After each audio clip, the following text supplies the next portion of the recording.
প্রিয় দর্শক, স্বাগত জানাচ্ছি সারাদিনের সংবাদে প্রতিদিনের আয়োজন রাত 11টার শীর্ষ সংবাদে। সারা বিশ্বের গুরুত্বপূর্ণ সব সংবাদের শিরোনাম জেনে নিন শুরুতেই। নতুন সরকার শপথ অনুষ্ঠানে ভারতের মোদি ও পাকিস্তানের শেহবাজকে আমন্ত্রণ জানাবে বিএনপি। অন্যদিকে দেশের স্বার্থ রক্ষায় চীন, ভারত, পাকিস্তান সবার সঙ্গে পররাষ্ট্রনীতি অনুসরণ করবে বিএনপি, বললেন তারেক রহমান।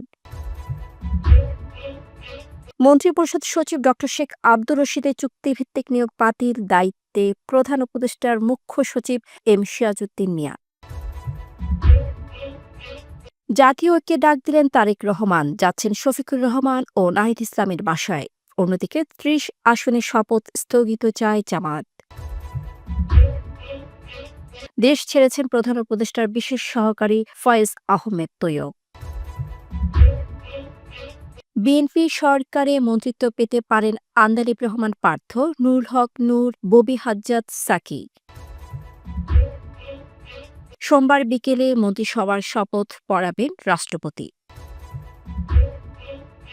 নির্বাচনী পরবর্তী ব্যাপক সহিংসতায় ১১ দলীয় জোটের বিক্ষোভের ডাক। অন্যদিকে আর যদি একটি লাশ পড়ে আমরা রাজপথে নামব, বললেন সাদিক কাইম। যুক্তরাষ্ট্র ও ইউরোপের সম্পর্কে গভীর ফাটল, বললেন জার্মান চ্যান্সেলর। নেপালে নির্বাচনের আগে রাজতন্ত্র ফিরিয়ে আনার দাবিতে বিশাল সমাবেশ।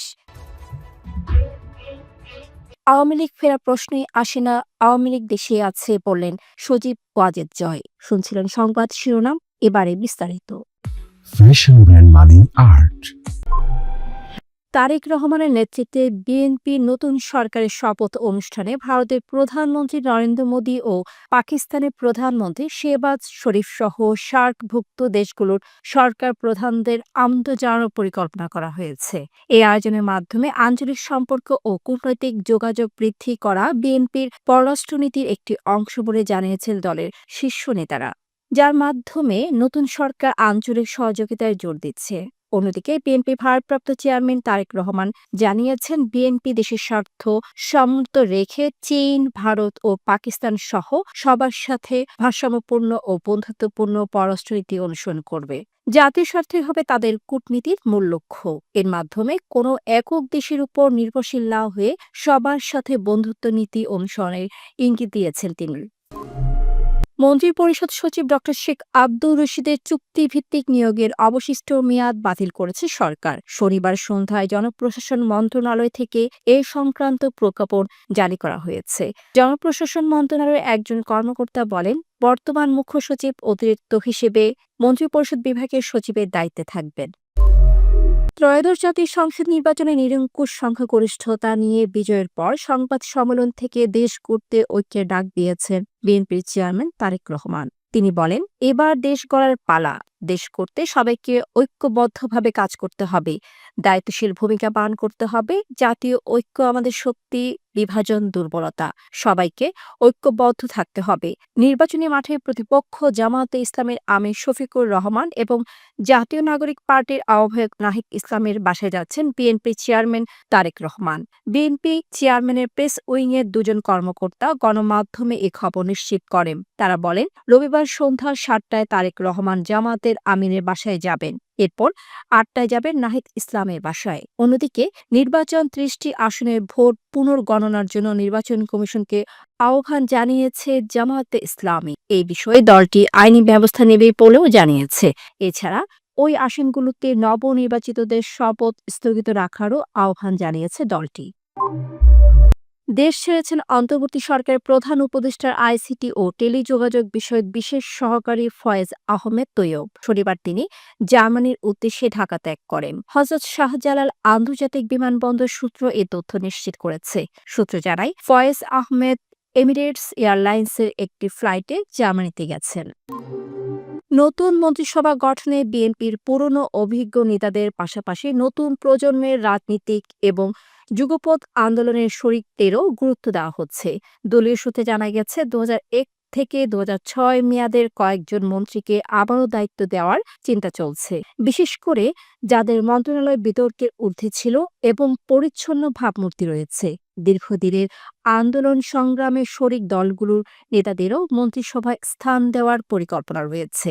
এর মধ্যে বিজেপির চেয়ারম্যান আন্দালিব রহমান পার্থ, গণ অধিকার পরিষদের নুরুল হক নূর এবং ববি হাজ্জাদ ও জুনায়েদ সাকি ভূমিও মন্ত্রিত্ব পেতে পারেন। ত্রয়োদশ জাতীয় সংসদ নির্বাচনে নবনির্বাচিত সংসদ সদস্য ও নতুন মন্ত্রিপরিষদের শপথের সময়সূচি নির্ধারণ করা হয়েছে। আগামী সোমবার সকালে জাতীয় সংসদ ভবনে এমপিদের শপথ অনুষ্ঠিত হবে। একই দিন বিকেলে বঙ্গভবনে নতুন মন্ত্রিসভার শপথ গ্রহণ অনুষ্ঠান হবে। শনিবার সন্ধ্যায় বঙ্গভবন সূত্রে এ তথ্য জানা গেছে। সকালে সংসদ ভবনে নবনির্বাচিত এমপিদের শপথ পড়াবেন প্রধান নির্বাচন কমিশনার এম নাসির উদ্দিন। অপরদিকে বিকেলে বঙ্গভবনে নতুন মন্ত্রিপরিষদের সদস্যদের শপথ পড়াবেন রাষ্ট্রপতি মোহাম্মদ শাহাবুদ্দিন। সারা দেশে নির্বাচন পরবর্তী ব্যাপক সহিংসতার প্রতিবাদে রাজপথে নামার ঘোষণা দিয়েছে জামায়াতে ইসলামী নেতৃত্বাধীন ১১ দলীয় জোট।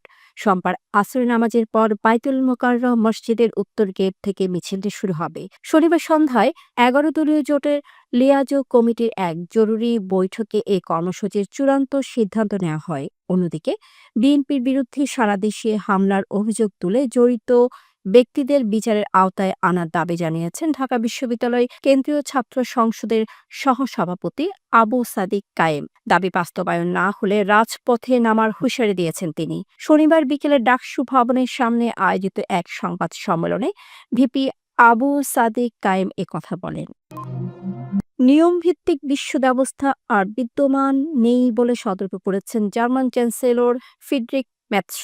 শুক্রবার বার্ষিক মিউনিক নিরাপত্তা সম্মেলনের উদ্বোধনী অনুষ্ঠানে বিশ্ব নেতাদের উদ্দেশ্যে মেটস বলেন, বড় শক্তিগুলোর প্রাধান্য বিস্তারের এই সময়ে আমাদের স্বাধীনতা নিশ্চিত নয়। তিনি আরও বলেন, ইউরোপীয়দের ত্যাগ স্বীকারে প্রস্তুত থাকতে হবে। ফ্রিডরিখ মেটস স্বীকার করেন, ইউরোপ ও যুক্তরাষ্ট্রের মধ্যে গভীর বিভাজন সৃষ্টি হয়েছে। সম্মেলনটি এমন এক প্রেক্ষাপটে অনুষ্ঠিত হচ্ছে যখন মার্কিন প্রেসিডেন্ট ডোনাল্ড ট্রাম্প আর্কটিক অঞ্চল গ্রিনল্যান্ডকে যুক্তরাষ্ট্রের সঙ্গে সংযুক্ত করার প্রতিশ্রুতি দিয়ে ডেনমার্কের সার্বভৌমত্বকে হুমকির মুখে ফেলেছেন। এছাড়া তিনি ইউরোপীয় দেশগুলোর আমদানির উপর শুল্ক আরোপ করেছেন। গত সেপ্টেম্বর জেনজি তরুণদের নেতৃত্বে দুর্নীতিবিরোধী বিক্ষোভে ৭৭ জন নিহত হন।